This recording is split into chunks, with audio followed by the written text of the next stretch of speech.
You are wasting your potential in small, quiet ways. You don't feel like a failure, and that's the problem. The thing is, if you felt like a failure, you'd change. But instead, you feel almost okay. Comfortable enough to delay. Functional enough to cope. Distracted enough to forget how capable you actually are. That's the most dangerous place to be, because nothing is wrong enough to force action, but nothing is right enough to feel fulfilled. You keep telling yourself you're still young, that there's time, that things will come together eventually. But potential doesn't expire loudly. It fades quietly. It fades every time you choose what's easy over what's meaningful. Every time you avoid discomfort. Every time you convince yourself that tomorrow is guaranteed. You don't waste your life in one big decision. You waste it in small ones that feel harmless. An hour here, a day there, a year you barely remember. You scroll and call it rest. You plan and call it progress. You think and call it preparation. But deep down, you know when you're lying to yourself. You know the difference between resting and avoiding, between learning and procrastinating, between patience and fear. And the truth is, you're not overwhelmed. You're undercommitted. Your energy isn't low. It's scattered. You give your best focus to things that don't matter, and leftovers to the things that could change your life. You protect your comfort more than your future. And no one is going to confront you about that.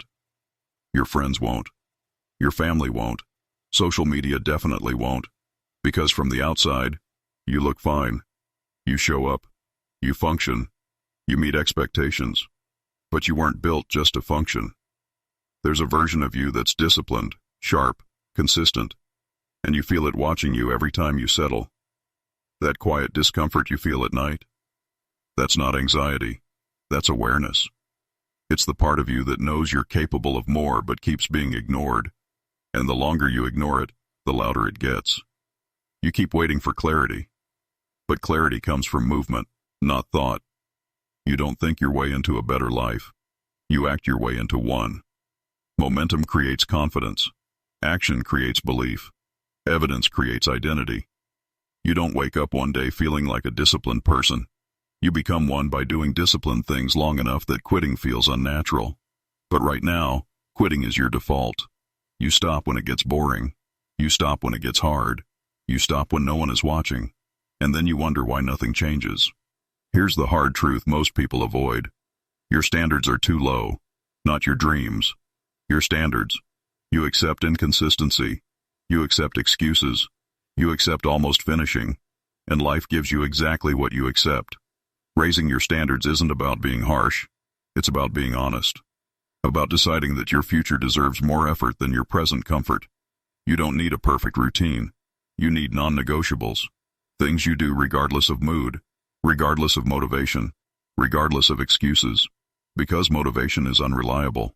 Discipline is trained. Every time you do the hard thing when you don't feel like it, you reclaim a little bit of control. And control changes everything. You stop feeling lost because you're directing yourself. You stop feeling insecure because you're keeping promises to yourself. You stop feeling stuck because you're moving, even slowly. Progress doesn't have to be dramatic. It just has to be consistent. Stop aiming for life-changing days. Aim for days that don't betray your future. Do the work even when it feels unimpressive. Especially when it feels unimpressive. That's where separation happens. Because most people quit when results aren't immediate. They mistake silence for failure. But silence is where foundations are built. Nobody sees the early mornings, the repetition, the restraint. They only see the outcome and call it luck. Let them. Your job isn't to be impressive. It's to be relentless. And understand this clearly. Time will pass no matter what you do. The question isn't whether change is possible. It's whether you'll still be having the same conversations with yourself next year. Same goals, same excuses, same frustration. Or whether you'll look back and realize you finally stopped wasting your potential on comfort. You don't need to do everything today. But you do need to do something that matters today.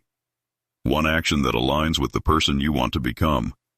Not because you feel inspired, but because you're done disappointing yourself. This is the moment where you stop drifting and start directing your life. Not loudly, not dramatically, quietly, consistently, on purpose. And if you do that long enough, You won't recognize the person you used to be, not because you found motivation, but because you built discipline when no one was watching.